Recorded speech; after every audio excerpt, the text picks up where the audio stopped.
നമസ്കാരം. ഞാൻ ഇന്ന് ഏറെ സന്തോഷവനാണ്. കാരണം വലിയൊരു കുറ്റവാളിയെ ജനങ്ങളുടെ മുന്നിൽ അവതരിപ്പിക്കാൻ സാധിച്ചതിൻ്റെ ചാരിതാർത്ഥ്യം ഇന്ന് എനിക്കുണ്ട്.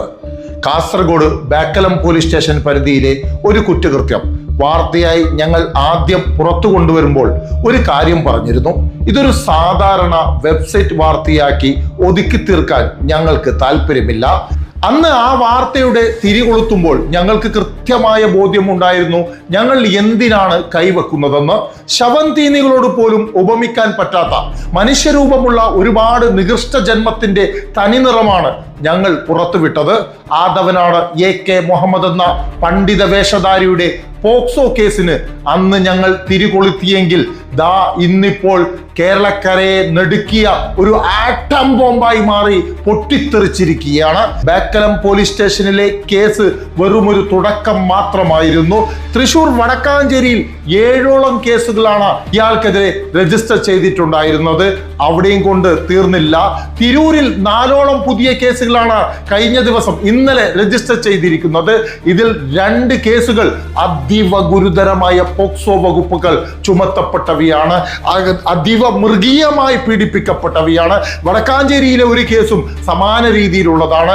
പണ്ഡിതനാണെന്ന് ധരിച്ച് വിശുദ്ധമായ മതവിദ്യാഭ്യാസം നേടാൻ വന്ന ഒന്നും അറിയാത്ത പിഞ്ചുകുഞ്ഞുങ്ങളെ കൺമുന്നിൽ കണ്ടിട്ടും ഒരു ദയയും കാണിക്കാത്ത കാമഭ്രാന്ത് മൂത്ത് നടന്ന ഈ നെറികെട്ട ജന്മത്തിന്റെ പേരിലാണ് ഇന്നിപ്പോൾ കേരളത്തിൽ ഏറ്റവും കൂടുതൽ പോക്സോ കേസുകൾ രജിസ്റ്റർ ചെയ്യപ്പെട്ടിട്ടുള്ളത്. ഇതൊരു ചരിത്രമാണ്, റെക്കോർഡാണ്. പ്രിയപ്പെട്ട മലയാളി സമൂഹമേ, ഇത് നിങ്ങൾ തിരിച്ചറിയണം. ഇവരെ പിന്തുണക്കുന്നവരെ നിങ്ങൾ ആട്ടിയോടിക്കണം. ഇനി എന്നെ കുറ്റപ്പെടുത്തിയ സൈബർ അണ്ണന്മാരോട് ഒരു കാര്യം പറയാനുണ്ട്. ഈ വാർത്ത പുറത്തു കൊണ്ടുവന്നതിന്റെ പേരിൽ എനിക്കെതിരെ കുരച്ചു ചാടിയ കുറെ വിഴപ്പുമേഞ്ഞു നടക്കുന്നവരുണ്ടായിരുന്നു. എന്തൊക്കെയായിരുന്നു അവരുടെ ആക്ഷേപങ്ങൾ? ഇസ്ലാമിനെ ഒറ്റിക്കൊടുത്തവൻ ബുർഹാൻ, സംഘപരിവാരകന്റെ പാദസേവകൻ ബുർഹാൻ, അങ്ങനെ ഫേസ്ബുക്കിലും വാട്സപ്പിലും ഇരുന്ന് കുരയ്ക്കാവുന്നത്ര അവർ കുരച്ചു. അവരോടൊക്കെ എനിക്കൊറ്റ കാര്യമേ പറയാനുള്ളൂ. നിങ്ങൾ എന്തൊക്കെ ചളിവാരി എറിഞ്ഞാലും ഈ ബുർഹാന്റെ രോമത്തിൽ പോലും അത് ഏൽക്കില്ല.